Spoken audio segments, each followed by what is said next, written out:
Queridos irmãos e irmãs que nos acompanham através do Ministério da Palavra na Voz das Mulheres, a liturgia deste 22º domingo do tempo comum nos convida a rezar e a refletir sobre o primeiro anúncio da paixão que Jesus faz a seus discípulos, convidando-nos também a rever a nossa disposição interna para segui-lo, conformando a nossa vida a todos os aspectos da vida de Cristo, mesmo aqueles mais difíceis.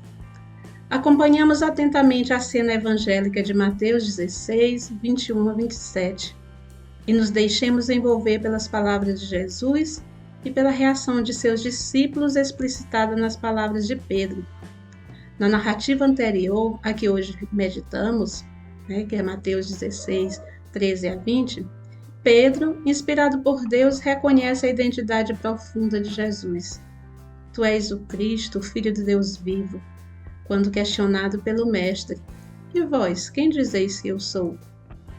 Talvez esse episódio tenha levado Jesus a intuir que os seus discípulos já se encontram capazes de ouvir e compreender que o modo como ele assumiu viver o seu messianismo lhe traria consequências não tão agradáveis, mas duras e penosas, como a incompreensão, a perseguição e até a morte.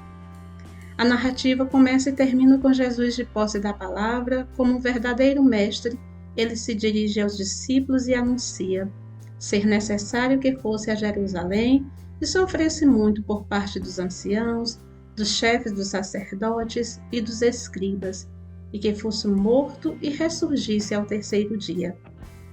Tão logo Jesus acaba de falar, Pedro, o mesmo que o havia reconhecido como Cristo, o Filho de Deus, toma a palavra e repreende o Mestre ao dizer: Deus não permita, Senhor, isso jamais te acontecerá.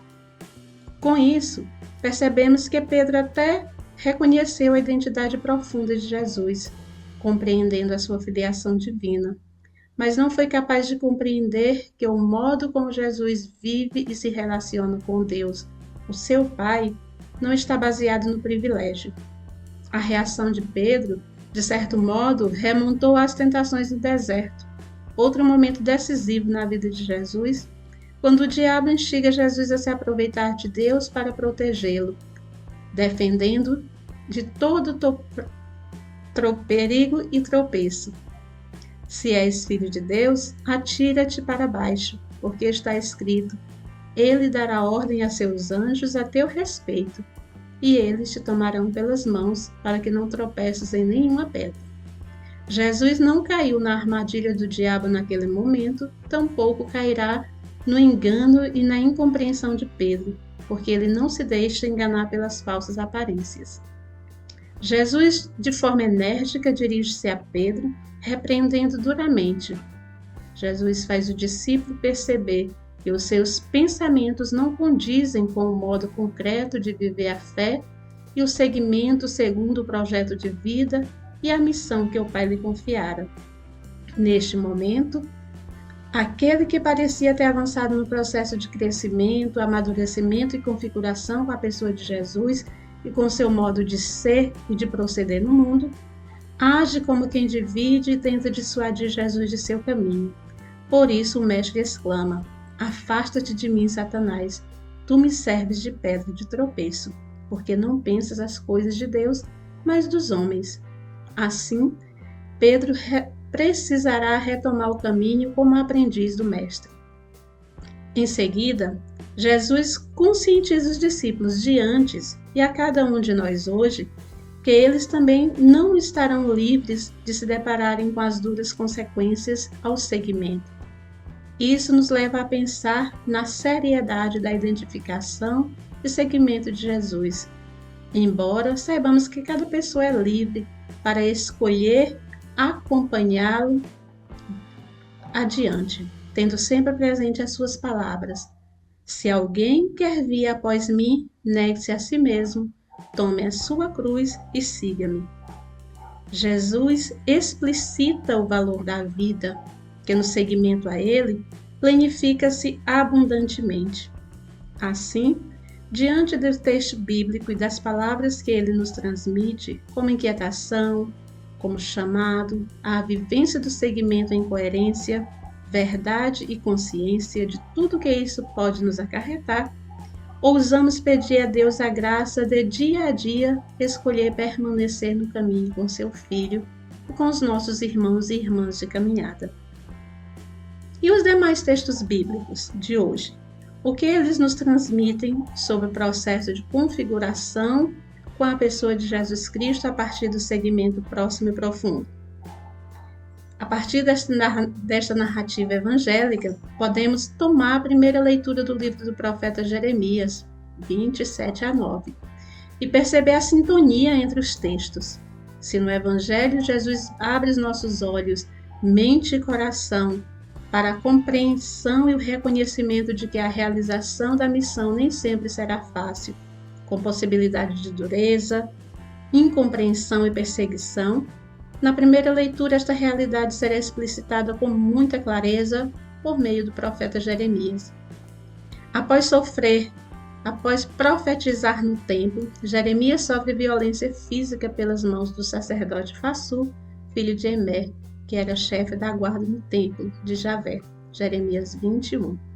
O profeta então apresenta-se a Deus e se mostra numa profunda crise interior por causa da dureza vivida diariamente no exercício do seu ministério profético. Sirvo de escárnio todo dia, todos zombam de mim. Vinde Jeremias 27d.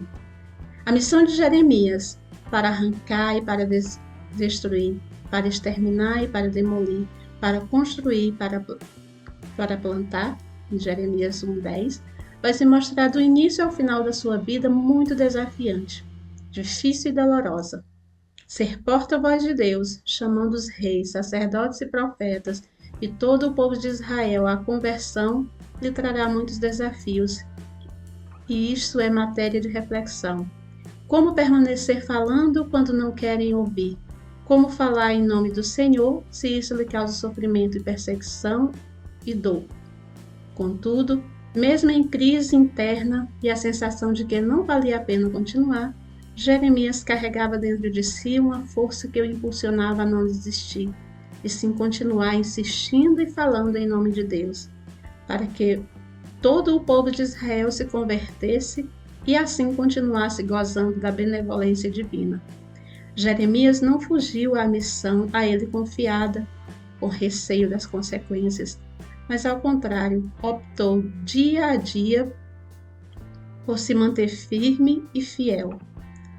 Em sintonia com tudo que falamos até este momento, é possível detectar na segunda leitura, a carta de São Paulo aos Romanos 12, 1-2, o chamado para nos configurarmos como comunidade, e não somente como indivíduos com Jesus Cristo. Diante de uma comunidade tão diversificada, é possível encontrar conflitos e dificuldades que põem em risco a vivência da fé de modo autêntico. Mas essas dificuldades e conflitos não podem ser maiores do que o desejo que cada integrante da comunidade traz em si, de manter-se firme na fé recebida e assim viver de modo que agrada a Deus. Paulo exorta a sua comunidade e a nós hoje, para que acolhamos a vontade de Deus, discernindo sempre o que mais conduz ao bem e à vida, segundo a vontade do próprio Deus, e assim seja realizado um culto que lhe agrade, sabendo, abre aspas, que para Paulo o novo culto e as comunidades prestam a Deus, não passam pelo sacrifício de animais, e sim pela entrega da própria vida à semelhança de Jesus Cristo. Desta forma, que a liturgia que hoje celebramos nos ajude a retomar a nossa caminhada de fé e de seguimento a Jesus Cristo, questionando-nos sobre a nossa disposição para acolher com fé e esperança as consequências que estes segmentos nos traz.